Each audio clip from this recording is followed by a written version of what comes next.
Imagine कीजिए कि आपका दिन बहुत ज्यादा अच्छा जा रहा है। आप अपनी आर्चरी क्लास जाते हो, घर आते हो, नहाने के बाद अपनी कॉमिक को रीड करने बैठते ही हो, पर मगर तभी आपको एक अनजानी जगह पर टेलीपोर्ट कर दिया जाता है और आपके पास एक बॉल उड़ते हुए आती है और कहती है कि तुम्हें लगता है कि मैं गॉड हूँ। ये सारा इंसिडेंट हमारे मेन कैरेक्टर माकुटो के साथ होता है, जहाँ पे माकुटो कहता है कि मुझे नहीं लगता कि आप गॉड हो, लेकिन तभी गॉड कहते हैं कि मैं सच में गॉड हूँ और मैं तुम्हें बता दूं कि हम तुम्हें अनदर वर्ल्ड भेज रहे हैं, सिग्नेचर करके कंसेंट कर लो कि तुम जाना चाहते हो। माकुटो कहता है पर मगर मैंने हाँ कब बोल दिया, और वैसे मुझे अनदर वर्ल्ड क्यों जाना है। गॉड कहते हैं कि मुझे लगा कि तुम्हें पता होगा, पर मगर खैर अब मैं तुम्हें बता देता हूँ दरअसल बात क्या है। और हम देखते हैं जो गॉड होते हैं अपनी असली फॉर्म में आ चुके होते हैं। दरअसल उनका नाम सुकियोमी होता है और वो कहते हैं कि मैं तुम्हें अनदर वर्ल्ड का एक हीरो बनाना चाहता हूँ। माकुटो उनका नाम सुन के बहुत ज्यादा शॉक हो चुका होता है। वो कहता है कि क्या जापानीज माइथोलॉजी के 3 चिल्ड्रन में से एक सुकियोमी, आप वही हो ना। सुकियोमी हाँ करते हैं। सुकियोमी माकुटो को बताते हैं दरअसल जो तुम्हारे पेरेंट्स है वो दूसरे वर्ल्ड के हैं। माकुटो कहते हैं क्या इसी वजह से मेरे कोई रिलेटिव नहीं है। कि तुमने ठीक कहा, जब तुम्हारे पेरेंट्स अर्थ पे आए थे तो उन्होंने मेरे साथ एक कॉन्ट्रैक्ट करा था कि वो अपनी सबसे प्रीशियस चीज में से मुझे एक चीज दे देंगे। इसका मतलब ये है कि माकुटो वो तुम हो, अगर तुम मना करते हो तो मैं तुम्हारी दोनों बहनों के पास जाऊंगा, उनमें से एक को मदद का हाथ बढ़ाऊंगा। माकुटो कहते कि नहीं, मैं आपके साथ चलने के तैयार हूँ, मेरी बहनों के पास मत जाना। सुकियोमी मान चुके होते हैं और वो कहते कि जो तुम्हारी मांगा और सीरीज है मैं उन सभी को खत्म कर दूंगा, क्योंकि तुम अनदर वर्ल्ड में जाने वाले हो, तुम्हारे इस वर्ल्ड से कोई भी नाता नहीं होना चाहिए। माकुटो रो रहा होता है पर मैं उससे पता होता है कि अब वो कुछ नहीं कर सकता, तो वो कहता है जो ये लेटर है मेरे पेरेंट्स को जरूर दे देना।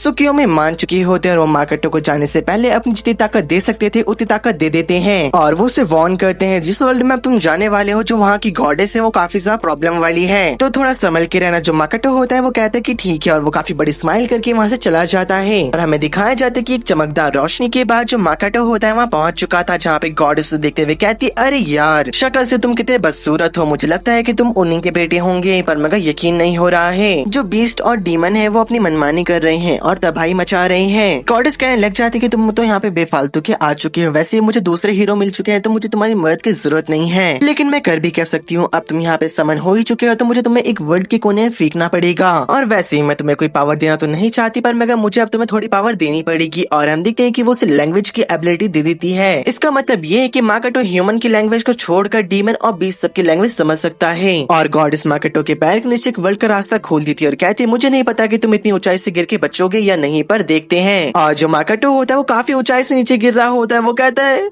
वो चुड़ैल वो मुझे मार के रहेगी, पर मगर जो सुकियोमी होते हैं वो आग का टाइम और स्पेस को फ्रीज कर देते हैं और माकुटो को बचा लेते हैं। वो कहते हैं मुझे नहीं लगा था कि जो गॉडेस है वो कोई ऐसा कदम उठाएगी, क्या तुम ठीक हो। माकुटो कहते हैं तुम्हें क्या दिखाई दे रहा है। सुकियोमी कहते हैं मुझे माफ करना, पर मगर मैं तुम्हें बता दूं तुम्हें जहाँ भेजा जा रहा है वो काफी हार्श और बंजर जगह है, और सबसे बड़ी बात उस जगह पे किसी भी गॉड की कोई प्रोटेक्शन नहीं है। और एक और बात, जो गॉड का वर्ल्ड है वहाँ पे तुम अपनी पूरी पावर को यूज नहीं कर सकते, पर मगर इस वर्ल्ड में गॉड की प्रोटेक्शन नहीं है तो तुम अपनी पूरी पावर का यूज कर सकते हो। मुझे माफ करना, अब मैं चलता हूँ, क्योंकि जो ये बातचीत है इसमें मेरी बहुत ज्यादा एनर्जी खर्च हो रही है और मुझे अपनी पावर को रिस्टोर करने में काफी सेंचुरी सोना पड़ सकता है। और माकुटो तुम इस वर्ल्ड में इसलिए समन करा गया था ताकि तुम एक हीरो बनकर इस वर्ल्ड को बचा सको, पर मगर अब तुम कोई हीरो नहीं रहे, क्योंकि गॉडेस ने दूसरे हीरो को समन कर लिया है, तो तुम इस वर्ल्ड में अपनी फ्रीली जिंदगी को जी सकते हो। ऐसा कहने के बाद गॉड वहाँ से डिसअपेयर हो जाते हैं और जो माकुटो होता है नीचे आके लैंड करता है, उसे बिल्कुल भी चोट नहीं लगी होती। उसके बाद माकुटो चलना शुरू करता है। चलते चलते उसे 3 दिन और 3 रात हो चुकी होती है, पर मगर वो कहीं पे नहीं पहुंचा था। उससे में कहता है क्या बस पहाड़ पहाड़ पहाड़ और कुछ जगह नहीं है यहाँ पे। और वो एक जगह पे लेटते हुए कहता है यार मैंने 3 दिन और 3 रात से कुछ नहीं खाया है, मुझे बहुत ज्यादा भूख लग रही है, पर मगर मेरी बॉडी में एनर्जी खत्म ही नहीं हो रही है, ऐसा कैसे हो सकता है। और वो फिर से चलना शुरू कर देता है और एक रात को माकुटो खुशी से कहता है अरे वाह यहाँ पे कोई भी इवेंट नहीं हो रहा है, मतलब इसका कि मैं इस वर्ल्ड में अकेला हूँ। पर मगर तभी हम देखते हैं कि उसे एक लड़की की चिल्लाने की आवाज आती है और वो चिल्लाते हुए कहती है क्या कोई है यहाँ पर जो मुझे बचा सकता है। माकुटो वहाँ पहुँचता है और देखता है कि एक पिगलेटी के ऊपर 2 सर वाला एक डॉग हमला करने वाला होता है। और वो कहता है माकुटो को देखकर आखिरकार तुम हो कौन। माकुटो भागते हुए आता है, वो कहता है कि मेरा नाम माकुटो है और मैं एक ह्यूमन हूँ। ऐसा कहते हैं माकुटो उस मॉन्स्टर की लात मारता है, पर मगर उसकी लात इतनी खतरनाक होती है कि मॉन्स्टर को फाड़ के आर पार निकल जाता है। माकुटो कहता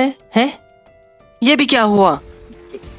क्या मैं उसे फाड़ के बाहर निकल गया? ये कैसे हो सकता है? पर मगर तभी हम देखते जो पिग लेडी होती है वहाँ से निकलने की कोशिश करती है, क्योंकि वो माकुटो को देख के बहुत ज्यादा डर चुकी थी। पर मगर माकुटो पिग लेडी का रास्ता रोक देता है और वो उससे बात करने की कोशिश कर रहा था। पिग लेडी अपने मन में कहती है, आखिरकार एक ह्यूमन मेरी लैंग्वेज कैसे बोल सकता है? माकुटो अपने मन में कहता है, तो अच्छा ये गॉडेस की एबिलिटी है कि मैं सारे डीमंस की लैंग्वेज को समझ सकता हूँ, लेकिन वही मेरे को ह्यूमंस की लैंग्वेज समझ नहीं आएगी। जो पिग लेडी होती है बहुत ज्यादा डर रखी थी। माकुटो की बात सुनकर हाँ और ना में जवाब दे रही होती है। तभी माकुटो पूछता है कि यहाँ पे कोई विलेज है? वो पिग लेडी बताती कि नहीं, यहाँ पर कोई भी ह्यूमंस का विलेज नहीं है, क्योंकि एक वेस्टलैंड है और मैं यहाँ की निवासी हूँ। मेरा नाम एमा है। दरअसल मैं अभी डिवेन माउंटेन की ओर जा रही हूँ ताकि मैं खुद को सीन को सेक्रीफाइस कर सकूँ, क्योंकि जो हमारा विलेज है उसके ऊपर काफी घना फॉग छा रखा है, जिस वजह से वहाँ पे फसल नहीं उग पा रही है। और जब भी हम सीन को सेक्रीफाइस देते हैं किसी डीमन का, तो वो फॉग कम हो जाती है और हम अपनी फसल उगा पाते हैं। तो मुझे माफ करना, मुझे लेट हो रहा है, मैं चलती हूँ। माकुटो अपने मन में कहते हैं, जो लेडी काफी ज्यादा अच्छी है, मैं इसकी मदद करना चाहता हूँ, पर मगर ऐसा करने के बाद तो ये मेरी हीरोइन बन जाएगी। पर मगर तभी हमें दिखाया जाता है जो एमा होती है उसे ऑफर करती है और कहती है कि क्या तुम मेरे विलेज चलना पसंद करोगे? वहाँ पे जाके तुम अपनी थकान मिटा सकते हो और तुम्हें कुछ खाने के लिए भी मिल जाएगा। जो माकुटो होता है वो हाँ करता है और उसे 3 दिन और 3 रात के बाद कुछ खाने के लिए मिला होता है और वो बहुत ज्यादा खुश लग रहा था। कि डीमन कह रहे होते हैं जो ह्यूमन होते हैं वो तो बड़े ही क्रूल होते हैं, पर मगर ये लड़का ये तो काफी सिंपल और काफी ज्यादा अच्छा लग रहा है। मुझे लगता है कि इसके अंदर किसी डेमी ह्यूमन का ब्लड होगा।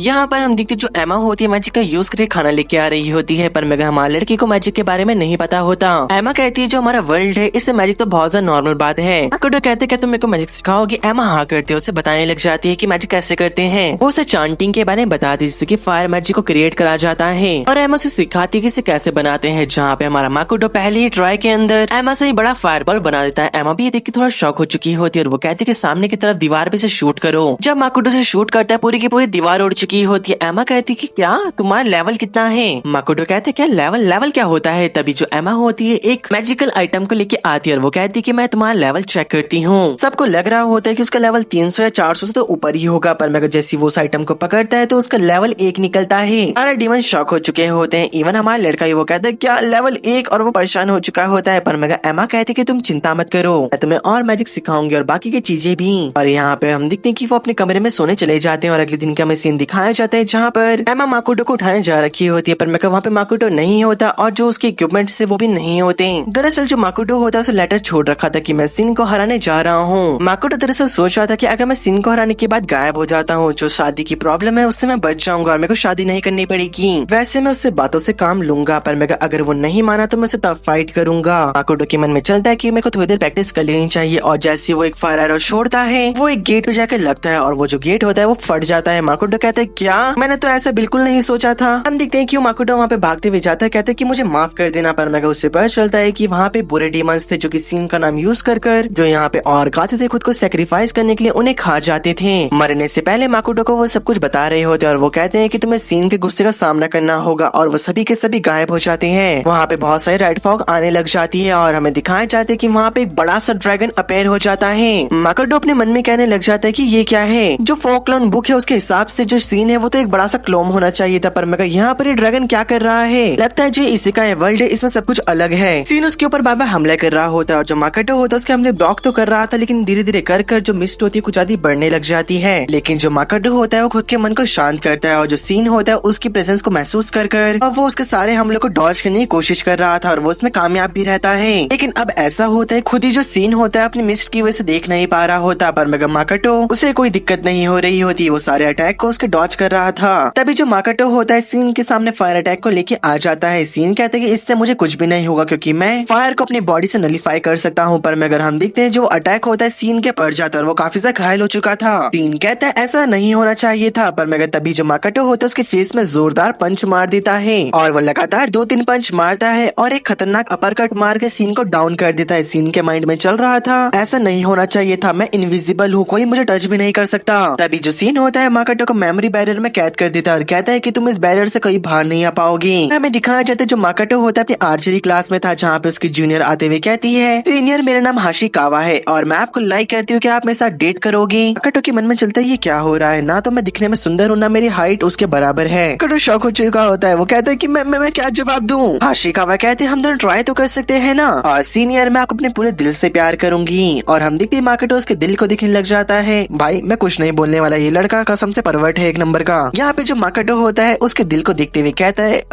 तुम सही कह रही हो, पर मगर तभी हम देखते जो सीन होता है वो भी जो माकेटो की सारी मेमोरीज थी उसे देख रहा होता है। उसे पता चल जाता है कि दरअसल ये दूसरे वर्ल्ड का है और सीन को इतना मजा आ रहा होता है। वो कहता है कि मैं और दिखना चाहता हूँ, मैं और दिखना चाहता हूँ। शिकावा कहती है कि सीनियर क्या आप एक्सेप्ट कर लोगे, हम दोनों बहुत ज्यादा मजे करेंगे, आप समझ रहे हो ना। लेकिन माकेटो को यहाँ पे शक होने लग जाता है कि जो हाशिकावा है वो कभी ऐसी बात नहीं करेगी, ये सब कुछ नकली है, कि मैंने हाशिकावा को रुलाया था। और हम देखते हैं कि वो अपनी बॉडी से एक बैरियर को रिलीज करता है और वो कहने लग जाता है अपने मन में जो सुकुयोमी है उसने मुझे ऐसी पावर दी है जिसकी वजह से मैं अपने आसपास के बैरियर के अंदर की चीजों को मैनिपुलेट कर सकता हूँ, टाइम और स्पेस को भी। और हम देखते हैं कि बैरियर के अंदर अपनी पावर को बढ़ाने लग जाता है। सीन के बैरियर को तोड़कर बाहर निकल जाता है और वो सीन को मारने के लिए आगे बढ़ता है, पर मैं देखता है जो सीन होता है उसकी मेमोरीज में खो रखा था और काफी ज्यादा क्यूट लग रहा होता है। सीन कहता है मुझे खुद को इंट्रोड्यूस करने दो, मेरा नाम सीन है और मैं ग्रेटेस्ट ड्रैगन हूँ जिसके पास कभी ना खत्म होने वाली पावर है और मैं इनविजिबल भी हूँ, किसी का अटैक मेरे को नहीं लग सकता। माकेटो होता है वो खुद को इंट्रोड्यूस करते हैं, बताता है मेरा नाम माकेटो है और मैं दूसरे वर्ल्ड से आ रखा हूँ। जो सीन होता है बहुत ज्यादा खुश हो रखा था और कहता है कॉन्ट्रैक्ट बनाना चाहिए जहाँ पे कोई भी तुम्हें कोई भी दिक्कत नहीं दे पाएगा और मैं तुम्हारा कंपेनियन बनूंगा,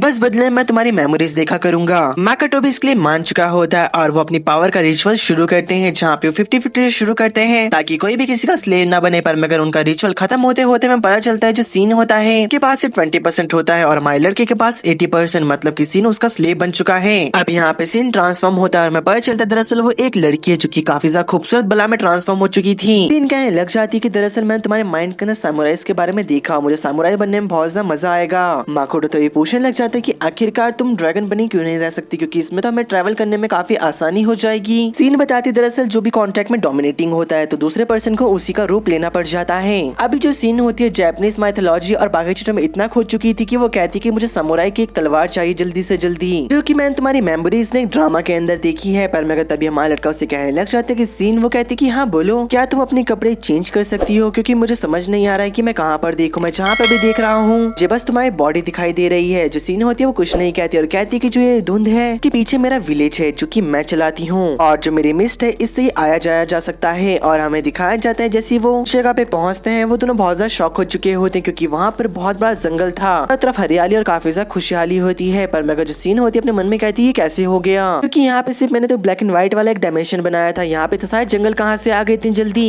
अभी सीन को एक पेड़ दिखाई देता है जिसके ऊपर एक फल होता है जिसको कि वो तोड़ के खाती है तो उसे वो बहुत ज्यादा अच्छा लगता है और ऐसे करके वो काफी सारे फल खाने लग जाती है। माकेटो कहता है अपने सर्चिंग एबिलिटी का यूज करके यहाँ पे बहुत सारे ऐसे पेड़ हैं जो कि मेरे वर्ल्ड यानी कि अर्थ में भी पाए जाते हैं। तो माकेटो जंगल के एंड में देखता तभी उसे वहाँ पे मिस्ट दिखाई देता है, वो कहने लग जाता है अपने मन के अंदर यहाँ पे मिस्ट है। दरअसल जो ये डायमेंशन है सीन ने बनाया है, इसका मतलब ये है कि जो गॉडेस है वो इस वर्ल्ड में इंटरफेयर नहीं कर सकती। तो अगर हम यहाँ पे एक टाउन बसाते तो वो एक इल्यूजन टाउन की तरह होगा, यानी कि अरेबियन नाइट्स का। हमें यहाँ पे बाकी और को भी लेके आना चाहिए और बताना चाहिए कि दरअसल तुम उन्हें नहीं खा रही थी, वो कोई और डीमन थे जो कि तुम्हारा नाम लेके ये सब कुछ कर रहे थे। और हमें दिखाया जाता है कि वो मिस्ट का यूज करते हैं और वहाँ से बाहर निकल जाते हैं और अपने सामने देखते हैं जो एमा होती है भागते हुए आ रही थी और कहते हैं प्लीज सिन से फाइट मत करना, वो तुम्हें चोट पहुंचा सकती है। पर मगर तभी जो सिन होती है वो बोलने लग जाती सिन तो मैं ही हूँ। एमा बहुत ज्यादा शौक होते हुए कहती तुम सिन हो। सिन कहती कि हाँ, माकेटो ने मेरे ऊपर एकदम से हमला कर दिया, मुझे कई सारे पंचिस मार कर हरा दिया। एमा पूछते ऐसे कैसे हो सकता है, सिन तो एक इनविजिबल ड्रैगन है और वो ग्रेटेस्ट ड्रैगन में से एक है। सिन बताती कि हमने कॉन्ट्रैक्ट साइन करा जिस वजह से मैं ऐसी बन चुकी हूँ और वो अपने कुछ शेल एमा के ऊपर फेंक के मारती है और बोलती कि देखो इससे तुम्हें भरोसा हो जाएगा।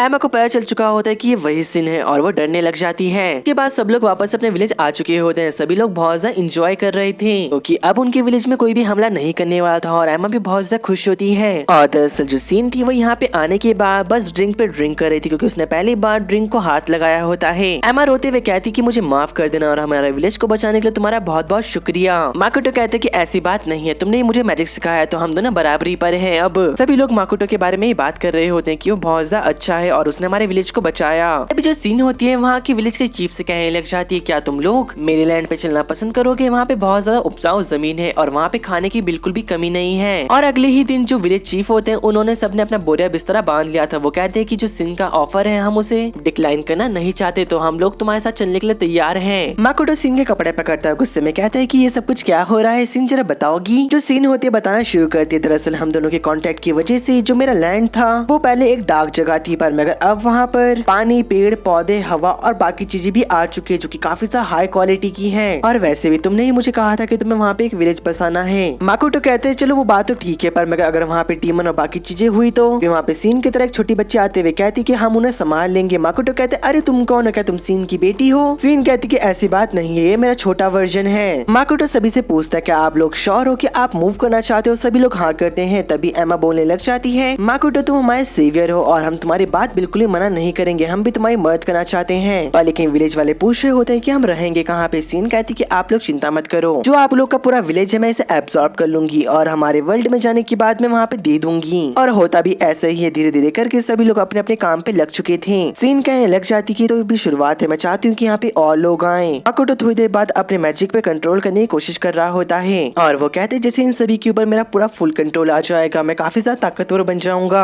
पर लेकिन माकोटो के पीछे जो सीन होती है वो जापानीज ड्रामा देख रही होती है और वो कहती है कि अरे वाह कितना मजा आ रहा है। लेकिन तभी एपिसोड खत्म हो जाता है। माकोटो से कहती है कि मुझे अगला एपिसोड देखना है। माकोटो गुस्से में कहता है कि अब मैं तुम्हारा मास्टर हूँ और मैं तुम्हें ऑर्डर देता हूँ कि आज के लिए इतना ही ड्रामा बाकी था, अब तुम बाकी का कल देखोगी। पर मगर जो सीन होती है वो जिद करने लग जाती है। वो माकोटो के दिमाग से एपिसोड वाली मेमोरीज खींच रही होती है पर मगर वो कुछ और ही बाहर खींच देती है। पर मगर जो माकोटो होता है मना कर रहा होता है, लेकिन जो सीन होती है वो काफी ब्यूटीफुल फेस के साथ रिक्वेस्ट करने लग जाती है और माकोटो को मान नहीं पड़ता है। लेकिन सीन एकदम से सीरियस होते हुए कहती है अरे नहीं, जो तुम्हारे वर्ल्ड में क्या बोलते हो उसे टीवी, अगर वो इस वर्ल्ड में होता कितना मजा आता। तो मैं जा रही हूँ एक टीवी बनाने ताकि मैं तुम्हारे दिमाग से वो सारी रिकॉर्डिंग निकाल के एक मीडिया फॉर्म में सारी चीजें आराम से देखो, क्योंकि तुम बहुत ज्यादा हिल रहे हो। और वो निकल चुकी होती है। हमारा लड़का कहते हैं अरे यार ये ड्रामा देख के क्या क्या सीख रही है धीरे धीरे करके। तभी माकोटो को अपने पेरेंट्स की फोटो दिखाई देती है और वो कहने लग जाता है कि मेरे पेरेंट्स भी इसी वर्ल्ड से थे, तो मुझे नहीं पता कि वो अर्थ पे क्या करने आए। पर मगर मैं चाहता हूँ कि मैं अपने पेरेंट्स के नक्शे कदम पर चलूं और जो उन्होंने पाथ को फॉलो करा था मैं उसे ही फॉलो करूं। सबसे पहले मैं शुरुआत एक ह्यूमन विलेज से करूंगा और हमें थोड़ी देर बाद दिखाया जाता है कि एक डॉर्फ भाग रहा होता है क्योंकि उसके पीछे काफी बड़ा ब्लैक स्पाइडर पड़ रखा था। वो कहता है ये ब्लैक स्पाइडर नहीं है, तो ब्लैक डिजास्टर है, मुझे इससे बचना होगा। यहाँ पे हमें दिखाया जाता है माकोटो को, जहाँ पर वो देखता है कि दो ऑर्क बहुत ज्यादा परेशान हो रहे होते हैं। माकोटो पूछते क्या हुआ, बताते कि आपके लिए और सीन के लिए हम एक घर बना रहे थे, पर मगर जो ये पेड़ है ये बीच में आ गया और ये इतना विशाल है कि ये कट भी नहीं रहा है। माकोटो कहते हैं कि आप लोग का बहुत बहुत शुक्रिया मेरे बारे में इतना सोचने के लिए। और हम देखते हैं कि वो अपने स्पेस की पावर को बढ़ाता है और अपनी खुद की पावर को भी बढ़ाता है और एक छोटे से नाइफ से उस पेड़ को बीच से काट देता है।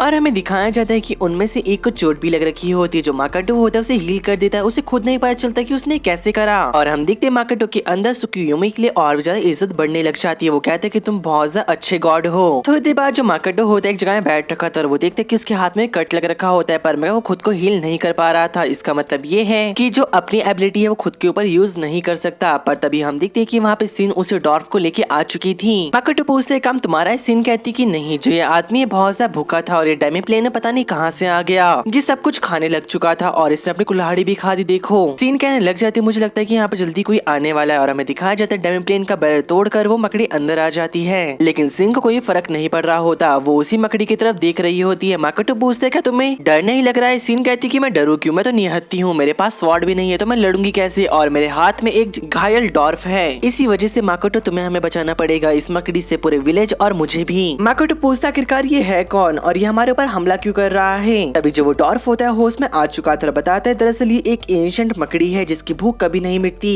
ये कितना भी खा ले पर मगर ये हमेशा भूखी रहती है। और हम देखते हैं कि वो माकोटो के ऊपर हमला कर रही थी अपने स्पाइडर नेट से। सीन बताने लग जाती कि इस मकड़ी के साथ मेरी एक बार फाइट भी हो चुकी है, पर मगर जो इसकी फाइट की भूख थी वो इतनी ज्यादा बढ़ चुकी थी कि वो मेरे से भी नहीं मिटी। लेकिन मैंने इसके ऊपर इतना खतरनाक अटैक करा कि जो ये ब्लैक स्पाइडर है वहाँ से भाग गई, क्योंकि मन में चल रहा होता है कि अगर मैंने इसे अच्छा खासा डैमेज दे दिया तो यहाँ से चली जाएगी। जहाँ पर माकोटो अटैक करता है और उसके पैर काट देता है और उसके ऊपर अपने फायर ब्लेड से अटैक करने वाला होता है, लेकिन जो ब्लैक स्पाइडर होता है उसके ऊपर से अपने नेट से हमला कर देता है। माकोटो अपने स्वॉर्ड से उसके सारे नेट को काट देता है, पर मगर अनजाने में वो उसके हाथ पैर और सब कुछ काट देता है। लेकिन एकदम से जो ब्लैक स्पाइडर होता है वो वापस से सब कुछ रिजनरेट कर लेता है। माकोटो लगातार उसके हाथ पैर काट रहा होता है, पर मगर वो बार बार रिजनरेट करे जा रहा था और उसकी रिजनरेशन की स्पीड काफी ज्यादा तेज होती है। लिटरली भाई मुजान भी इसके सामने कुछ नहीं। माकोटो उसके ऊपर फायर और उससे हमला करता है, उसे पूरा जला देता है, लेकिन तुरंत ही स्पाइडर खुद को हील कर लेती है। माकोटो सीन को कहते हैं कि सीन मैंने उसके ऊपर इतना तगड़ा अटैक करा पर मैं वो भागी क्यों नहीं। सीन कहती है मुझे लगता है जो ब्लैक स्पाइडर है तुम्हें पसंद करने लग चुकी है, क्योंकि जो तुमने उसके ऊपर अटैक करा वो काफी ज्यादा पावरफुल था और जो अटैक के अंदर मैजिक पावर थी वो उससे खुद को हील कर रही है। पर मगर सच तो ये होता है जो सीन होती है वो इस मकड़ी को खुद यहाँ पर लेके आई थी, क्योंकि एक ड्रामा के हिसाब से उसको देखना था कि एक समुराई मकड़ी से कैसे लड़ता है। माकोटो उस मकड़ी के ऊपर बहुत ज्यादा अटैक कर रहा होता है, पर मगर जो वो मकड़ी होती है माकोटो के बैरियर को तोड़कर उसकी बॉडी के अंदर अपने टेंटिकल को घुसा देती है, जहाँ पे माकोटो की बॉडी से खून निकलने लग जाता है। अब वो मकड़ी माकोटो को पकड़ के खाने वाली होती है। माकोटो को बहुत ज्यादा गुस्सा आने लग जाता है। वो कहता है आखिरकार तुम्हारी हिम्मत कैसे हुई मेरे को हाथ लगाने की। और हमें दिखाया जाता है कि वहाँ पे एक बहुत बड़ा ब्लास्ट होता है और ब्लास्ट के बाद हमें दिखाया जाता दिखाता है जो मकड़ी होती है वो पूरी तरीके से तहस नहस हो चुकी थी, उसकी बॉडी के चिथड़े उड़ चुके होते हैं। सीन माकुटो की पावर देखने के बाद बहुत ज्यादा हैरान हो रखी होती है। वो कहती है कि अभी तक माकुटो हमें और विलेज को बचाने के लिए होल्ड बैक कर रहा था, पर मगर जो माकुटो होता है उसकी बॉडी से पूरी एनर्जी खत्म हो चुकी थी। वो एक लास्ट अटैक करता है और गिर जाता है, जहाँ पर हम देखते हैं जो मकड़ी होती है अब तक पूरी तरीके से हील हो जाती है और वो माकुटो की तरफ बढ़ रही होती है। पर मगर जो सीन होती है माकुटो को बचाने के लिए उसकी तरफ भागती है, लेकिन तब तक वो मकड़ी माकुटो को पकड़ के खाने लग जाती है। लेकिन पास जाने पे पता चलता है सीन को कि दरअसल जो मकड़ी हो तो माकुटो से बहुत ज्यादा इम्प्रेस हो चुकी है, वो तो उसे बहुत ज्यादा प्यार कर रही होती है, इतना ज्यादा कि वो माकुटो को किसी के पास जाने भी नहीं दे रही होती। एकदम से जो सीन होती है ब्लैक स्पाइडर के मुंह पे जोर से लात मारती है और माकुटो को छुड़वाते हुए कहती कि ब्लैक स्पाइडर काफी टाइम बाद मिले। पर मगर जो ब्लैक स्पाइडर होती है उसे पता भी नहीं होता कि वो यहाँ पे कैसे आई, क्योंकि ब्लैक स्पाइडर को इतनी भूख लग रखी होती है उसे पता ही नहीं होता कि वो क्या कर रही है। तभी जो ब्लैक स्पाइडर होती है वो कहती है कि तुम यहाँ पर क्या कर रही हो, क्या तुम वही इनविजिबल ड्रैगन हो? सीन हाँ कहती है और बताने लग जाती है दरअसल जो ये माकुटो है मैं इनकी सर्वेंट हूँ, हम दोनों ने कॉन्ट्रैक्ट को साइन कर रखा है जहाँ पर मैं इनके साथ अपने विलेज में रहती हूँ और मैं काफी ज्यादा खुश हूँ, क्या तुम्हें इनके साथ कॉन्ट्रैक्ट करना है? ब्लैक स्पाइडर कहने लग जाती है पर मगर उनके कंसर्ट का क्या होगा? सीन कहती है कि तुम्हें उसकी चिंता करने की जरूरत नहीं है, वो तो हम इनके होश में आने की बात भी कर सकते हैं। ब्लैक स्पाइडर कहती है कि ठीक है मैं कॉन्ट्रैक्ट के लिए राजी हूँ, जहाँ पे सीन रिचुअल को शुरू करती है और हम देखते काफी तेज रोशनी निकल रही होती है और थोड़ी देर बाद वो ब्लैक स्पाइडर भी काफी खूबसूरत लड़की में ट्रांसफॉर्म हो चुकी होती है। अब कुछ घंटों बाद माकुटो को भी होश आता है, वो कहता है अरे मेरी छाती में तो छेद हो गया था ना, ये कैसे ठीक हुआ? पर मगर तभी हम देखते हैं कि वहाँ पे ब्लैक स्पाइडर बैठ रखी होती है और वो कहने लग जाती है कि मास्टर मैं अपनी जिंदगी, अपनी सोल और अपना सब कुछ आपको ऑफर करती हूँ। पर मगर माकुटो कहते हैं तो काफी ज्यादा खूबसूरत है, लेकिन इसे देखने के बाद मुझे एक डार्क ऑरा क्यों दिखाई दे रहा है? यहाँ पर ब्लैक स्पाइडर बता रही होती दरअसल आपको सीन और एमा ने हील करा है। माकुटो कहते कि ठीक है तुम्हारा शुक्रिया मुझे ये बताने के लिए, पर मगर आखिरकार तुम हो कौन? तभी हम देखते हैं वो ब्लैक स्पाइडर अपने आपको इंट्रोड्यूस करती है कि मैं वही ब्लैक स्पाइडर जिसे आप थोड़ी देर पहले फाइट कर रहे थे। माकुटो डर चुका होता है, वो कहता है क्या वही ब्लैक स्पाइडर? वो कहती कि हाँ मास्टर मैं आपको अपनी बॉडी और अपनी सोल को ऑफर करना चाहती हूँ। तभी माकुटो कहता है पर मगर इसके लिए एक कंसेंट लगता है ना? वो कहती कि हाँ तभी तो मैं आपको बता रही हूँ। वहाँ पर तभी हम देखते हैं कि हमारे सीन और डॉर्फ आ चुके होते हैं। माकुटो उनके ऊपर गुस्सा कर रहा होता है। सीन कहती कि मास्टर एक मकड़ी के पीछा करने से अच्छा तो यही है कि वो आपके सर्वेंट बन जाए। और by the way in dwarf का नाम है एल्डर डॉर्फ वेरन और ये ऐसे डॉर्फ विलेज से आते हैं। इनकी स्पेशलिटी ये है कि कोई सी भी स्वॉर्ड बना सकते हैं, कोई सा भी हथियार बना सकते हैं। वेरन हमारे लड़के का शुक्रिया अदा करते हैं, कहते कि आपने इस मकड़ी को हराया, इसकी वजह से जो हमारा विलेज है अब वो सेफ हो चुका है। मुझे सीन ने बताया दरअसल जो स्पाइडर लड़की है इसके ऊपर कोई कर्ज था, लेकिन अब वो भी हट चुका है और अब वो परमानेंट नॉर्मल हो चुकी है।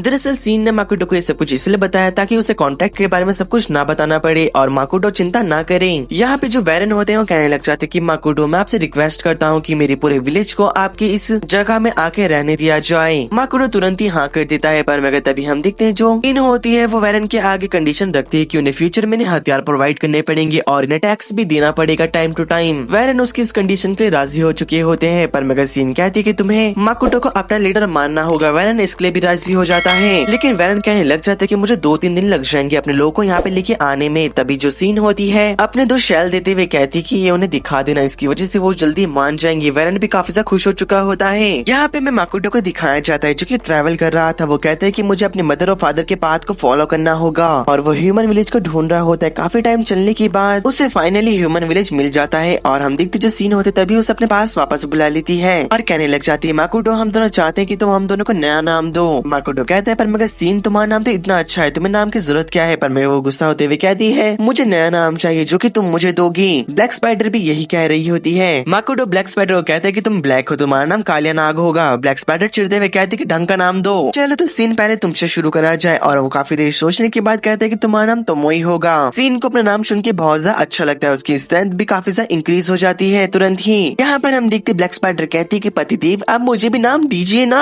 माकुटो कहता है पतिदेव और एकदम से हम देखते वो शॉक हो जाता है, वो कहते है क्या? और ब्लैक स्पाइडर ब्लश कर रही होती है। यहाँ पर हमारा लड़का पूछते कि तुम्हारा नाम रखने में भी कोई कंडीशन है? वो कहती कि नहीं, जो भी आप मेरा नाम रखोगे वो मेरे को मंजूर है। माकुटो सोचता है काफी देर और कहता है कि तुम्हारा नाम आज से नियो होगा। इसका मतलब है कि तुम किसी नई चीज को स्टार्ट कर रहे हो। और जो नियो होती है अपना नया नाम सुनने के बाद बहुत ज्यादा खुश होती है। वो कहती है कि आज से मेरी नई जिंदगी शुरू होती है। थोड़ी देर बाद हमें दिखाया जाता है कि माकुटो के विलेज में काफी सारे प्रजाति के लोग आने लग जाते हैं। माकुटो कहते हैं कि इनमें से काफी ऐसी प्रजाति है जो कि मैं पहली बार देख रहा हूँ। तभी हम देखते एकदम से सिन कहने लग जाती है कि आज से मेरा नाम माकुटो है और ब्लैक स्पाइडर का नाम नियो है और जो हमारे मास्टर है उनका नाम आज से यंग मास्टर होगा। माकुटो कहते हैं कि नहीं, मेरा नाम माकुटो ही सही है। पर मगर सारे लोग बहुत ज्यादा उदास हो चुके होते हैं। वो कहते हैं कि यंग मास्टर नाम अच्छा है, तो माकुटो को ना चाहते हुए भी वो नाम अपनाना पड़ता है। यहाँ पर हम देखते देखती नियो कहने लग जाती कि यंग मास्टर यहाँ पे काफी सारे लोग ऐसे हैं जिनसे आपको मिलना चाहिए। जो वैरन होता है अपने विलेज चीफ को लेके आता है जिनका नाम एल्ड होता है। जहाँ पे एल्ड हमारी लड़की को देखते हुए कहते हैं कि तुम सिर्फ थोड़े बहुत ह्यूमन की तरह दिखाई देते हो, तो हम किसी ह्यूमन को सर्व नहीं कर सकते, क्या तुम यहाँ पे गॉडेस के कहने पे आए हो। माकोटो गॉडेस का नाम सुनने के बाद माकोटो चिढ़ चुका होता है। वो कहता है कि वो एक नंबर के चुड़ैल और डायन है, उसके मैं किसी भी कहे हुए मिशन पे यहाँ पे नहीं आया हूँ। जब भी वो अगली बार मुझे मिलेगी मैं उसे नहीं छोड़ूंगा।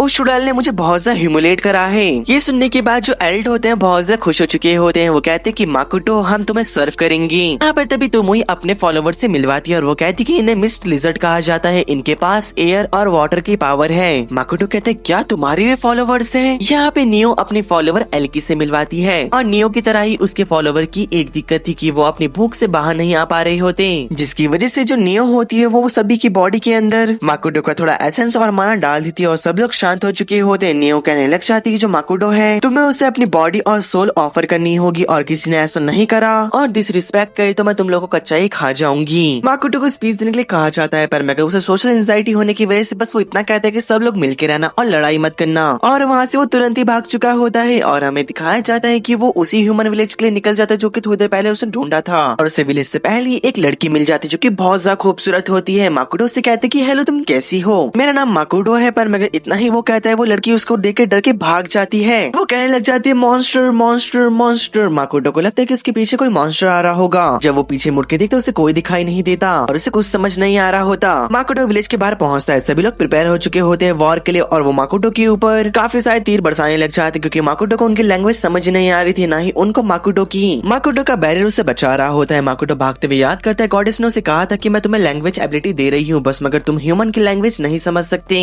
और हम देखते थोड़ी देर बाद वो अपने बेस में लौट चुका होता है, उदास बैठ रखा था। वहाँ पर तीनों लड़कियां होती है जहाँ पे एमा कहती है क्या हुआ। वो बताने लग जाता है कि मैं ह्यूमन विलेज गया था पर मगर उन लोगों ने मेरे ऊपर हमला कर दिया क्योंकि मेरे को उनकी लैंग्वेज नहीं आती थी। एमा कहती है तो कोई बड़ी बात नहीं है, हम तीनों को ही कॉमन लैंग्वेज आती है। दरअसल ह्यूमन की लैंग्वेज को इस वर्ल्ड में कॉमन लैंग्वेज कहा जाता है। माकोटो कहता है कि मैं ह्यूमन की तरह दिखाई नहीं देता या फिर मेरा चेहरा बेकार है, और ये बात सुनने के बाद जो तोमोई होती है वो हंसने लग जाती है। माकोटो उसकी पिटाई लगा देता है और हम देखते हैं कि वो दर्द के मारे अपना सर पकड़ के बैठ जाती है। एमा बताने लग जाती है माकोटो को कि दरअसल जो तुम्हारा माना है सारी दिक्कत उसकी है, जो कि एक हैज की तरह दूसरों को दिखाई देता है। मानो ऐसा लग रहा होता है कि 3-4 डीमन किंग साथ में चल रहे हो। एमा उसे कहती है अगर तुम चाहो तो तुम अपने माना को सप्रेस करना सीख सकते हो। तुम्हें दरअसल उसके लिए कुछ नहीं करना, बस तुम्हें इमेजिन करना होगा कि तुम अपने माना के ऊपर एक ढक्कन लगा रहे हो या फिर तुम एक कुकर का ढक्कन बंद कर रहे हो। हमारा लड़का बिल्कुल ऐसा ही करता है पर मगर उससे काम नहीं बनता, बस एक ही डीमन किंग जितनी पावर कम हुई होती है। वो फायर अप होते हुए कहता है मैं कॉमन लैंग्वेज सीख लूंगा और मैं अपने पास वेपन रखूंगा और एक मास्क भी, क्योंकि शहर वालों ने मेरे को देख लिया है और अगर मैं उनके सामने ऐसे ही गया तो वो मेरी कुटाई कर देंगी। यहाँ पर हमें 2 हफ्तों के बाद के सीन को दिखाया जाता है जहाँ पे हमारे लड़के ने काफी ज्यादा मेहनत करी होती है लैंग्वेज को सीखने के लिए, पर मगर अभी तक वो सिर्फ पढ़ सकता है और लिख सकता है, वो बोल नहीं सकता। तो मोई उसका मजाक उड़ा रही होती है और वो उसकी फिर से पिटाई लगा देता है। थोड़ी देर बाद हम देखते हैं कि वहाँ पे एक डॉर्फ आता है जिसका की नाम रोगोई होता है। उसने एक माना सप्रेसिंग रिंग बनाई होती है हमारे लड़की के लिए और वो कहने लग जाता है कि इसे पहनने के बाद किसी का भी माना बहुत ज्यादा कम हो सकता है, इतना कम कि उसकी डेथ हो जाए। पर मगर जैसे ही माकोटो उस रिंग को पहनता है वो 1-2 सेकंड के अंदर ही गायब हो चुकी होती है। रोगोई ये देख के काफी ज्यादा शॉक हो जाता है। वो कहता है अब मैं एक ऐसी रिंग बनाऊंगा जिसे पहनते साथ ही तुम्हारी मौत हो जाए। अब 1 महीना हो चुका होता है। जो मियो होती है हमारे लड़के को पढ़ाना सिखा रही थी पर मगर अभी भी वो ढंग से नहीं पढ़ पा रहा होता। तभी वहाँ पे ओगोई आता है और कहता है कि मैंने एक और रिंग बनाई है, ये माना को कंप्रेस करती है और माना को एब्सॉर्ब भी करती है। माकोटो उस रिंग को पहनता है और वो सही काम कर रही होती है। ओगोई उसे बताने लग जाता है दरअसल जो ये रिंग है ये अपना काम तब तक करेगी जब तक इसके ऊपर लगा हुआ हीरा लाल ना हो जाए। जैसे वो लाल हो जाए तो अपनी रिंग को निकाल देना क्योंकि वही उसकी लिमिट होगी। अब थोड़ी देर बाद माकोटो तैयार हो चुका होता है। वो तोमोई और मियो के साथ ह्यूमन विलेज के लिए निकल रहा था। यहाँ पर तोमोई एक सामुराई बन के आई होती है और जो मियो होती है अपनी ड्रेस में चेंजेस करके आई थी। माकोटो कहते हैं कि तुम बहुत ज्यादा सुंदर लग रही हो। मियो तो बहुत ज्यादा खुश हो चुकी होती है और हमें दिखाया जाता है कि वो तीनों के दोनों फ्रूट मर्चेंट बन के अंदर आए होते हैं, जहाँ पर एक गार्ड उन्हें रोकते हुए कहता है ये तो काफी अजीब बात है कि यहाँ पे फ्रूट मर्चेंट आए हैं पहली बार, क्योंकि यहाँ पे हमेशा लोग ट्रेनिंग के लिए आते हैं या फिर रॉ मटेरियल्स के लिए। अब जब वो लोग विलेज के लिए एंटर कर जाते हैं ऊपर से एक लड़की उनके ऊपर नजर रखे हुई थी। दरअसल जो माकोटो होता है यहाँ पे एक हेल्दी मर्चेंट का बेटा बन के आया होता है, जहाँ पे वो कहता है सभी लोग को देख के तो बहुत ज्यादा खूबसूरत है। लेकिन मियो और तोमोई कहने लग जाते हैं सभी लोग तो एवरेज है, इनसे खूबसूरत तो हम हैं। अब जब वो गिल्ड के अंदर एंटर करते जो रिसेप्शनिस्ट होती है वो बहुत ज्यादा खूबसूरत होती है। तभी वो रिसेप्शनिस्ट हमारे लड़के से बात करने लग जाती है, लेकिन एकदम से ही तोमोई और मियो गुस्से में कहने लग जाते हैं दरअसल ये काफी हेल्दी मर्चेंट का एक बेटा है सिर्फ, और अभी वो एक कर्ज से जूझ रहा है है जिस वजह से वो बोल नहीं सकता, पर मेगा वो लिख के बात कर सकता है। दरअसल जो रियलिटी है वो तो हम लोग को पता है कि वो बोल ही नहीं सकता लैंग्वेज को। यहाँ पे जो रिसेप्शनिस्ट होती है बताने लग जाती है कि हमारे इस गिल्ड में रैंक ई से शुरू होती है और ट्रिपल एस तक जाती है। आप अपने मिशन के दौरान जब भी अपना मिशन को कंप्लीट करके आओगे आपको रिवॉर्ड दिया जाएगा और आपकी रैंक भी बढ़ा दी जाएगी। और अपने क्लाइंट की कोई सी भी रिक्वेस्ट पे आप किसी भी जॉब को एक्सेप्ट कर सकते हैं, चाहे वो जॉब ई रैंक की हो या फिर ट्रिपल एस रैंक की हो, आप उसे एक्सेप्ट कर लोगे। बस फर्क इतना है कि इसका रिवॉर्ड बहुत ज्यादा होगा, लेकिन इसे कंप्लीट करने में आपकी रैंक बिल्कुल भी नहीं बढ़ेगी। क्योंकि आप लोग ट्रेडिंग गिल्ड से हो तो मैं चाहती हूँ कि आप लोग मर्चेंट गिल्ड पे रजिस्टर कर दो। हमारा लड़का बताता है कि दरअसल जो उसका कार्ड है वो उससे खो चुका है। रिसेप्शनिस्ट बताते हैं दरअसल जो आपका डुप्लीकेट कार्ड है वो आपको दूसरे शहर में बनाना पड़ेगा, जिस शहर का नाम टीसीज है। माकुटो चेक कर रहा होता है कि यहाँ का सबसे खतरनाक जॉब डबल एस रैंक और 444 लेवल का है। वहीं दूसरी ओर जो मियो और तोमोई होते हैं अपना लेवल चेक कर रहे होते हैं, जहाँ पे तोमोई का लेवल होता है 1320 और मियो का होता है 1500। तोमोई मानने को तैयार ही नहीं होती कि मियो से ज्यादा ताकतवर है, पर मगर तभी वो दोनों इस गिल्ड के टॉप 2 एडवेंचरर बन चुके होते हैं पावर के मामले में। और तीसरे स्ट्रॉन्गेस्ट मेंबर का नाम है सोफिया, जिसका की लेवल 920 है और वो ट्रिपल एस रैंक की डीमन स्लेयर है, जिसने की एक ग्रेटेस्ट ड्रैगन लेंसर को हरा रखा है। तोमोई के मन में चल रहा होता है कि अच्छा लेंसर, मुझे लगता है कि वो अपने किसी गलती से हारा होगा वरना वो नहीं हारता। इसके बाद माकुटो भी अपना लेवल चेक करने जाता है। उसे लगता है कि उसका थोड़ा बहुत लेवल बढ़ चुका होगा अब तक की फाइट को लेकर, पर मगर हमेशा की तरह उसका लेवल 1 और रैंक ई ही होती है। वो काफी ज्यादा उदास हो जाता है सब कुछ देखने के बाद। सभी लोग बात करने लग जाते हैं यही होता है एक अमीर बाप का बेटा जिसके पास 2 सर्वेंट है जो कि उनसे ताकतवर है और उनकी ताकत को लेके वो दादागिरी करता है। और यहीं पे 2 जो एडवेंचरर होते हैं उनके ऊपर नजर गड़ाए हुए थे। अब वो लोग थोड़ी देर बाद एक होटल पे जाते हैं जहाँ पे वो पूछते हैं कि कितना यहाँ का प्राइस है। वो आदमी बताता है कि 6 गोल्ड पर नाइट का। तो मोई कहते हैं 6 गोल्ड पर नाइट, पर मगर हमने जो इससे पहले वाला होटल देखा वहाँ तो 1 गोल्ड पर नाइट था। तभी वो लड़का कहता है जो हमारा होटल है इस एरिया का सबसे अच्छा होटल है और ये 5 स्टार होटल है। तो मोई अपना गिल्ड कार्ड दिखाते हुए कहती है अच्छा तो ऐसी बात है, पर मगर अगर मुझे यहाँ का सामान पसंद नहीं आया तो ये पूरा का पूरा होटल मैं तोड़ दूंगी। वो पर्सन डर चुका होता है। वो कहते हैं कि दरअसल जो ये होटल है इसका प्राइस 2 गोल्ड कॉइन पर नाइट है और वो उनसे माफी मांगता है झूठ बोलने के लिए। जब वो लोग अपने रूम में होते हैं वो कहने लग जाते हैं जो यहाँ के सामान है वो काफी ज्यादा महंगा नहीं है। इसके बाद जो माकोटो और मियो होते हैं वो खाना खाने के निकल जाते हैं और वो कहते हैं कि तोमोई हमारे वैगन का ध्यान रखना, क्योंकि उन्हें पता होता है कि उनका पीछा करा जा रहा है जब से वो टाउन में एंटर करे हैं। हमारे वैगन के ऊपर चोरी का खतरा मंडरा रहा है क्योंकि हम यहाँ पे मर्चेंट बन के आए हैं और तोमोई तुम्हें आज खाना नहीं मिलेगा क्योंकि तुमने आज काफी सारी हरकतें करी है। तोमोई रोने लग जाती है, पर मगर थोड़ी देर बाद वो वैगन के ऊपर बैठ के गार्ड कर रही होती है और काफी सारे लोग उसकी तरफ ही बढ़ रहे थे। यहाँ पर जो मियो होती है हमारे लड़के को पकड़ के चल रही होती क्योंकि उसे खाने खा के बहुत ज्यादा मजा आ चुका था। लेकिन तभी उसके पीछे एक छोटी बच्ची आती है और कहती कि मुझे आप दोनों से कोई रिक्वेस्ट करनी है। तभी जो माकुटो होता है मियो कहता है कि उस बच्ची को जाके देखो उसे कोई प्रॉब्लम तो नहीं है ना। जो मियो होती काफी ज्यादा डरावनी आवाज में कहती कि क्या हुआ बच्ची, अगर तुम्हें कोई काम नहीं है तो यहाँ से जाओ, हम दोनों की इतनी हसीन रात को खराब मत करो। तभी जो माकुटो होता है मियो को अपने पास बुलाता है और उसके सर में टपली मारते हुए कहता है कि मैंने तुमसे क्या कहा और तुम क्या कर रही हो।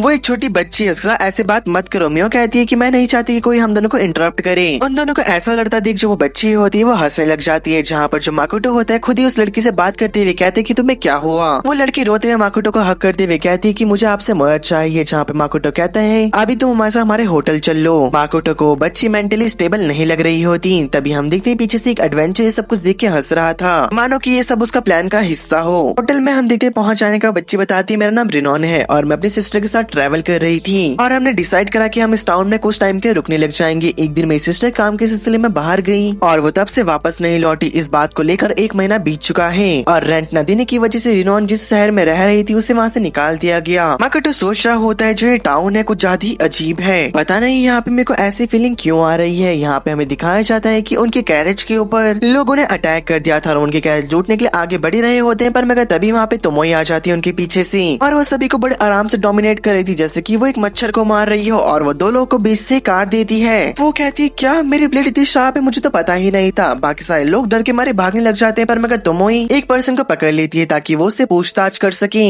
माकुटो तोमोई के ऊपर बहुत ज्यादा गुस्सा हो रहा होता है। वो कहते हैं कि अगर बाकियों को पता चल जाता कि तुमने किसी को मारा तो क्या होता। वो तो शुक्र हो मियो का कि उसने उन लोगों को खा लिया और किसी को कुछ पता नहीं चलेगा। हम देखते तोमोई जिस पर्सन को पकड़ के लेके आई थी दरअसल वो एक लड़की होती है। यहाँ पे जो रिनोन होती है वो कहती है माकुटो क्या तुम बात कर सकते हो। माकुटो कहते हैं अपनी ही लैंग्वेज में कि मैं हाँ कर सकता हूँ। दरअसल इस टाइम वो डीमन लैंग्वेज बोल रहा होता है। रिनोन कहती है कि ब्ला ब्ला ब्ला ब्ला का मतलब क्या है। माकुटो को याद आता है कि वो डीमन लैंग्वेज बोल रहा है ना कि ह्यूमन लैंग्वेज, जिस वजह से वो बच्ची से लिख के बातें करने लग जाता है और कहता है कि थोड़ा सा खाना बच रखा है तुम उसे खा के सो जाओ। ये सुनने के बाद तोमोई अंदर से पूरी टूट जाती है। वो कहती है क्या मास्टर मेरे लिए खाना नहीं लाए और जो लाए वो इस बच्चे को खिला रहे, मेरा क्या होगा। यहाँ पर तभी जो रिनोन होती है माकोटो को एक फोटो देते हुए कहती है कि ये मेरी बहन की फोटो है और ये मैंने बनाई है। थोड़ी देर बाद जो मियो होती है बाहर से डेड बॉडीज को खा के अंदर आ रही होती है और वो माकोटो को देखती कि माकोटो उस लड़की की मेमोरीज को देख रहा होता है। माकोटो कहता है कि इस लड़की की मेमोरी देखकर इतना तो मैं समझ चुका हूँ कि रिनोन की बहन कहाँ पर होगी, तो मैं चाहता हूँ कि तुम दोनों जाओ और उसे जाके अभी रेस्क्यू कर लो। और उसने काफी गुस्से में बोला होता है। वो दोनों मना नहीं करते, थोड़ी देर बातें करके वो निकल जाते हैं। जहाँ पर माकोटो कहने लग जाता है फोटो देखने की बात क्या ये वही लड़की है मेरी जूनियर हाशिकावा। यहाँ पर मियो कहने लग जाती है तो मोई को जो माकोटो हमेशा शांत रहता था पर मगर उस लड़की की फोटो देखने के बाद मैंने पहली बार उसे इतने गुस्से में देखा है। ऐसा हो सकता है जो रियोन है उसकी सिस्टर माकोटो की कोई फ्रेंड हो। तो मोई कहती कि उसका कोई भी दोस्त नहीं है क्योंकि मैंने उसकी सारी मेमोरीज को देखा है। मियो जेलस होते हुए कहती कि तुमने उसकी सारी मेमोरीज को देखा है, तुमने इसके बारे में मुझे क्यों नहीं बताया। तो मोई कहने लग जाते इसके बारे में तुम्हें ही सोचना होगा। वैसे भी अभी इन लोगों का मिशन है रिनोन की सिस्टर को ढूंढना, वरना माकोटो हम दोनों को नहीं छोड़ने वाला। और अगले दिन जो माकोटो होता है रिनोन को मार्केट लेके आ रखा होता है जहाँ पे वो उसे बताते कि तुम चिंता मत करो, मेरे साथ तुम्हारी बहन को बचाने गए हैं और वो उसे लेके जरूर आएंगी। जो रिनोन होती है वो थोड़ी उदास लग रही थी क्योंकि उसकी बहन ने कर्जा ले रखा था और उसने सोचा था कि वो मॉन्स्टर को डिफीट कर देगी पर मगर ऐसा वो कर नहीं पाई और कर्ज धीरे धीरे करते इतना बढ़ चुका था कि अब वो उसे पे भी नहीं कर सकती। जहाँ पे वो अपनी बहन को कुछ पैसे देते हुए कहती है मैं चाहती हूँ कि तुम पास वाली सिटी में यहाँ से भाग जाओ और मैं जा नहीं सकती तुम्हारे साथ क्योंकि मेरे को यहाँ पे रहकर कर्जा पे करना है। रिनोन ने डिसाइड कर लिया था कि वो अपनी बहन की बात मान लेगी। जैसी वो भागने वाली होती है पर मगर तभी उसे वो एडवेंचर पकड़ लेता है जिसको कि हमने थोड़ी देर पहले देखा था। इसके बाद हम रिनोन की बहन को एक कमरे में बंद देखते हैं जहाँ पे वो बता रही होती है अपने मन के अंदर जो हमारी फैमिली है वो हमेशा से एक एडवेंचर रही है पर मगर जो उनका एक पूर्वज था वो एक मॉन्स्टर से हार गया। उसके साथ साथ वो अपने फैमिली ट्रेजर सॉर्ड को भी उसी बैटल में हार गया और वो अपनी फैमिली के ऑनर को वापस से रिगेन करने के लिए वो यहाँ पर आई थी। लेकिन ऐसा लगता है कि अब मैं सब कुछ हार चुकी हूँ और जो तोमोई और नियो होते हैं उसको तब तक ढूंढ चुके थे और नियो से हील करने लग जाती है। जब वो ठीक हो जाते हैं वो उसे बताते हैं कि दरअसल वो उसे यहाँ पे रेस्क्यू करने आए हैं, वो उनके पीछे चली। दरअसल जो गेट होता है वो लॉक था तो नियो ने पूरी दीवार को ही सड़ा दिया होता है। जिसके बाद वो तीनों जा रहे होते हैं पर मगर तभी उनके सामने एक एडवेंचर आ जाता है और कहता है कि तुम यहाँ से आगे नहीं जा सकते। दरअसल वो इस सिटी का सबसे ज्यादा पावरफुल एडवेंचर होता है। यहाँ पे जो हमारा लड़का था उसने अपने विलेज में उगाए हुए फ्रूट 500 गोल्ड कॉइन बेच दिए होते हैं। वो कहते हैं मुझे यकीन नहीं हो रहा था कि वो इतने महंगे बिक जाएंगी। और जब वो लोग होटल वापस जा रहे होते जो रिनोन होती उसी गैंग के एक पर्सन को नोटिस कर लेती है और कहने लग जाती है कि तुम यहीं पे रुकना, मैं अभी आती हूँ, जरा मैं घर पे कुछ सामान भूल गई। लेकिन माकोटो के दिमाग में चलता है उसे तो घर से निकाल दिया गया था तो वो किस घर की बात कर रही है। तो हमारा लड़का अपने माना का यूज करता है और रियोन को ट्रैक करने लग जाता है और उसे पता चलता है कि दरअसल वो उसी एडवेंचर से मिली थी जो कि गिल्ड में था और वो सस्पिशियस भी लगा। रियोन बता रही होती दरअसल उस लड़के ने कुछ अननोन फ्रूट्स को बेचा और उसके बदले उसे 500 गोल्ड कॉइन मिल गए। वो एडवेंचर कहता है जो 500 गोल्ड कॉइन है तुम उसे चुराओ और मुझे लाकर दे दो जिस वजह से तुम्हारी सिस्टर का डेब्ट भी पे हो जाएगा और तुम दोनों बहनें खुशी खुशी साथ में रह पाओगी। तुमसे प्रॉमिस करता हूँ मैं इस बार सच बोल रहा हूँ। जहाँ पे रिनोन को बहुत ज्यादा बुरा लग रहा होता है कि माकोटो ने मेरी इतनी मदद करी और मैं उसे धोखा कैसे दे सकती हूँ। माकोटो ने अपने माना की मदद से सब कुछ सुन लिया होता है, उसे पता होता है कि वो क्या करने वाली है। यहाँ पे जो सबसे स्ट्रॉन्गेस्ट मैन होता है वो कहने लग जाता है रिनोन की सिस्टर को कि दोहा तुम तो हिल भी नहीं पा रही थी ना तो तुम अब कैसे खड़ी हो चुकी हो। तभी उनका लीडर मिल्स आ जाता है और कहता है अरे वाह यहाँ से एस्केप करने की कोशिश कर रही थी पर मगर तभी तोमोई हंसते हुए कहती है कि तुम कितने डरपोक हो, तुम पीछे छुप के अपने लोगों से काम करवाते हो, ये नहीं कि खुद सामने के काम करे, कितना फट्टू है। पर तभी दूसरा पर्सन कहने लग जाता है कि जो तुम्हारे लेवल है दोनों के वो फेक है, अगर वो रियल होते तो वो जो ह्यूमन की बेस में डेमी ह्यूमन था तुम्हें उसे मारने के लिए भेज दिया गया होता। इसके पास खतरनाक माना है और वो काफी ज्यादा खतरनाक दिख रहा था। तभी हमारी दोनों लड़के कहने लग जाती है कि तुम क्या बात कर रहे हो, हमारा लेवल रियल है पर मगर हम उसे हरा ही नहीं सकते क्योंकि दरअसल वो माकोटो होता है। तभी मिल्स कहने लग जाता है कि अगर तुम हमारी टीम को ज्वाइन कर लो तो हम तुम्हें बहुत ज्यादा पैसा और फेम देंगे। तुम्हें तो पता ही है कि जो वो अमीर लड़का है वो एक नंबर का फट्टू है और उसके बस की बात कुछ नहीं है। मुझे पता है कि तुम उसकी फैमिली के पीछे पैसों की वजह से हो तो पैसे मैं तुम्हें भी दे रहा हूँ तो मेरी टीम में आ जाओ। माकोटो की बीच से सुनने के बाद हमारे दोनों लड़कियों को बहुत ज्यादा गुस्सा आने लग जाता है और वो काफी पावरफुल पंच का यूज करते हैं दोनों के दोनों पर मगर मिल्स अपनी एक प्रोटेक्टिव शील्ड को बना के उन दोनों के पंच को ब्लॉक कर लेता है। यहाँ पर रिनोन होटल के बाहर बैठ रखी होती है और वो कहती है कि मैं उसे धोखा कैसे दे सकती हूँ। यहाँ पर होटल का रिसेप्शनिस्ट आता है और कहता है कि तुम एक भिखारी लड़की यहाँ पर क्या कर रही हो, भाग जाओ यहाँ से। माकोटो बाहर आते हुए कहता है कि तुमने उसे ऐसे बात क्यों कर रहे हो, मेरी वो एक साथी है। और रिसेप्शनिस्ट की फट चुकी होती है उसे देखकर। तभी जो तोमोई होती है वो आगे आते हुए कहती है कि मैं तुमसे फाइट करना चाहती हूँ पर मगर चिंता मत करना, मैं तुम्हें जान से नहीं मारूंगी, अगर मार भी दिया तो कोई बात नहीं पर मगर तुम जिंदा रहने की कोशिश करना क्योंकि मियो भी तुमसे बदला लेगी अभी। और हम देखते तोमोई अपने एक ही पंच में उस पूरे बैनर को तोड़ डालती है जहाँ पर वो आदमी पीछे जाके गिरता है और सबको उड़ा उड़ा के मारने लग जाती है। हम देखते हैं जो मियो होती है उसके पीछे से कोई अटैक करने वाला था पर मगर मियो से एक चाटे में ढेर कर देती है और वो नील्स को पकड़ के बहुत ज्यादा मारती है और उसके मुंह पे इतने चाटे मारती है उसका पूरा मुंह सूज जाता है, तब जाके उसे शांति मिलती है। यहाँ पे तोमोई उनके लीडर को पकड़ते हुए कहती है कि मैं तुम्हें कभी माफ नहीं करूंगी जो तुमने तोया के साथ करा है। और हमें दिखाया जाता है कि वहाँ पे और भी सर्वेंट आ जाते हैं उनके, जिनको कि उन लोगों ने अवैध तरीके से पकड़ रखा था और वो उनसे काम करवाया करते थे। यहाँ पे हमारी दोनों लड़कियां उनके बेस को तोड़ने लग जाती है, पर मगर जो नील होता है पीछे से तोया के गले में चाकू रख देता है और कहता है कि अगर तुम नहीं रुके तो मैं इस लड़की को मार डालूंगा। पर मगर हमारी दोनों लड़कियां उसके मुंह पे इतनी जोर से पंच मारती है, उसका नामो निशान नहीं दिखता कि वो कहाँ गया। वो दोनों कहती है कि हमने कुछ ज्यादा ही कर दिया है, पर मगर माकुटो के इंसल्ट हम नहीं सुन सकते और उन दोनों के पीछे बहस होने लग जाती कि मैंने ज्यादा लोगों को मारा है, नहीं मैंने ज्यादा लोगों को मारा है। पर मगर दोनों डिसाइड नहीं कर पा रहे होते किसने ज्यादा लोगों को डाउन किया है। तो वो दोनों अपनी ताकत तोया को दिखाने लग जाते हैं और कहते हैं कि तुम्हें बताओ तुम्हें क्या लगता है कि किसने ज्यादा लोगों को डाउन करा होगा। तोया बेचारी काफी ज्यादा घबरा रखी होती है, वो कहती है कि मैं क्या बताऊं। और इस बात को लेके उन दोनों की लड़ाई हो जाती है। लड़ाई इतनी बढ़ जाती है कि पूरा टाउन ही तबाह हो जाता है। देखते ही देखते पूरा टाउन का नामो निशान मिट गया। पर मगर जो तोया होती है अपनी बहन से मिल जाती है, दोनों बहुत ज्यादा खुश होते हैं। और अगले सीन में हमें दिखाया जाता है कि तोया उन तीनों का शुक्रिया अदा कर रही होती है। माकोटो अपने मन में कह रहा होता है जो तोया है वो बिल्कुल सेम टू सेम हाशिकावा की कॉपी है। और दोनों बहनें एक दूसरे को हक करके सो जाती हैं, जहाँ पर थोड़ी देर बाद माकोटो उन दोनों को बांध देता है और अपने साथ वो एक तीर लेके आ रखा था, जहाँ पे उन दोनों को लपेटते वो कहता है तुम दोनों का बहुत बहुत शुक्रिया, तुमने तोया को बचा लिया। पर मगर तुम्हें किसने कहा था कि अपनी ताकत को दिखाने के लिए एक पूरे के पूरे शहर को तुम दोनों मिट्टी में मिला दो। और हमें दिखाया जाता है कि वो दोनों ने तीर से उड़ा देता है काफी दूर।